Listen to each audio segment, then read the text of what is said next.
The help action is a rule in 5e D&D from the 2014 Player's Handbook listed in 2 different places for 2 different circumstances. And the conditions the book describes are different for these 2 different situations. One requires your action, and the other requires proficiency. Maybe.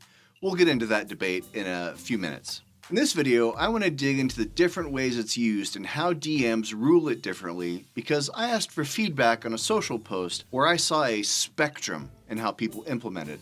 And near the end, I'll talk about how I do it, which is obviously the best way to do it. Just kidding. Or am I? Let's take a look at exactly what the PHB says about this in Chapter 9 in the section titled Actions in Combat. You can lend your aid to another creature in the completion of a task. When you take the help action, the creature you aid gains advantage on the next ability check it makes to perform the task you are helping with, provided that it makes the check before the start of your next turn. Alternatively, you can aid a friendly creature in attacking another creature within 5 feet of you. You feint, distract the target, or in some other way team up to make your ally's attack more effective. If your ally attacks the target before your next turn, the first attack roll is made with advantage. You'll note that in combat, the book says nothing about being required to have proficiency if it's an ability check you're helping with. That info will be important in just a second.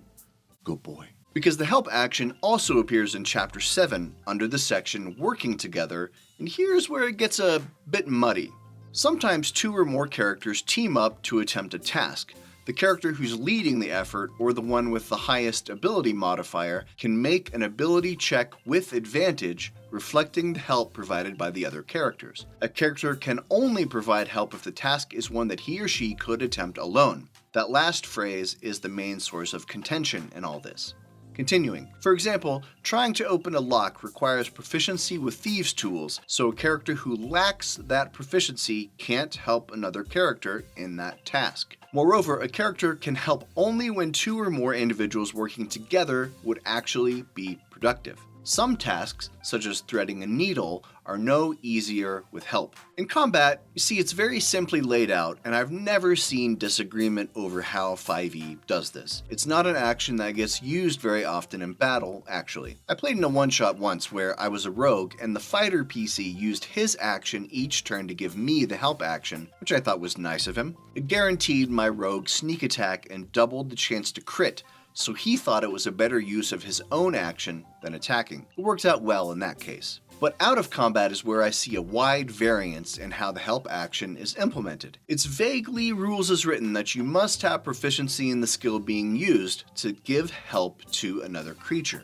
I've definitely seen it ruled that way at tables, and that's how Matt Mercer of Critical Role does it. But this commenter on my post delivers a solid argument for why that's not necessary. This is a good point because I don't need to be an expert on car engines to hold a flashlight for my friend working under the hood. However, whether it's actually raw or homebrew to need proficiency is a trickier matter. Let's discuss. But first, since I have you, could I get a like and subscribe below? It only takes a second and it helps out a lot. The rules say, quote, a character can only provide help if the task is one that he or she could attempt alone. And this is where it's confusing. What tasks can I do or not do alone? Does that mean with proficiency? Do I need to be proficient in investigation to search a room? Do I need to be proficient in survival to attempt to locate a path in the woods? This forum thread post on D&D Beyond lays out the exact quandary with this proficiency required scenario. I'll give you a second to skim it.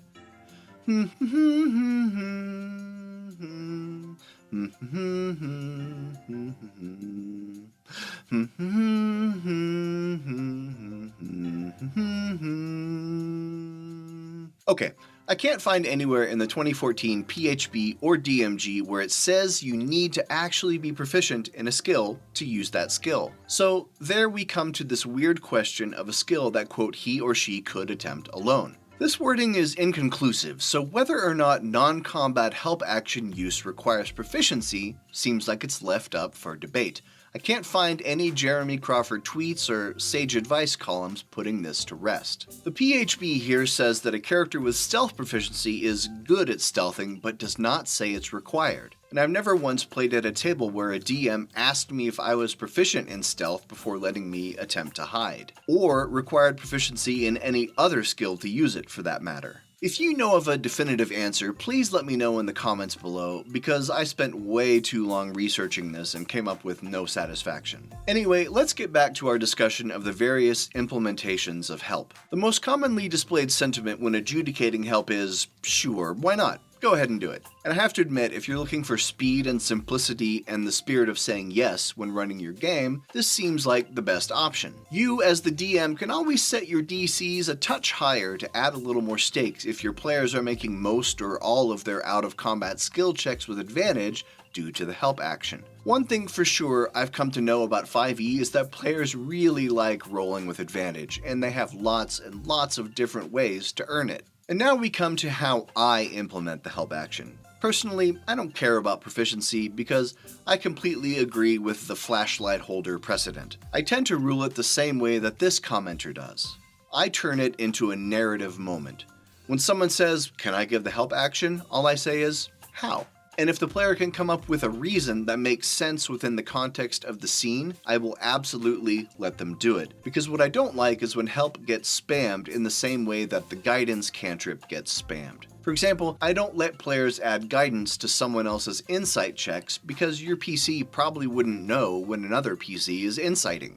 It has to make sense in the story. When it comes to help, if one PC is trying to make a dexterity check to climb a rickety ladder while rain is pelting from above, the other PC can provide help by holding the ladder to steady it. Or maybe even casting Shape Water. Simple and easy. Of course, my players try to get away with stuff like, I give the help action by shouting, "You can do it!" Which, sure, I'll probably let you do that once or twice, unless it becomes a gamified habit. I'm always trying to develop immersion by making the players find a way to integrate the mechanics with the storytelling, because D&D is both, right? It's a mathy storytelling game, or it's a storytelling math game. You can't have one with the other, and so I feel like D&D is at its best when the two are seamlessly blended. If you have a different implementation for the help action, I would love to hear about it in the comments below. Or, if you want to take me to task over my interpretation of whether it's rules as written to require proficiency or not, feel free to do that too. Just please be civil. I read every comment on every video. The vast majority of the time, you're all very nice and cordial, but every once in a while, some commenters can be very not nice and not cordial. Oh well, such as YouTube. Anyway, this is GM Jim. Now go out there and hold a flashlight for your friends so they can see what they're doing under the hood.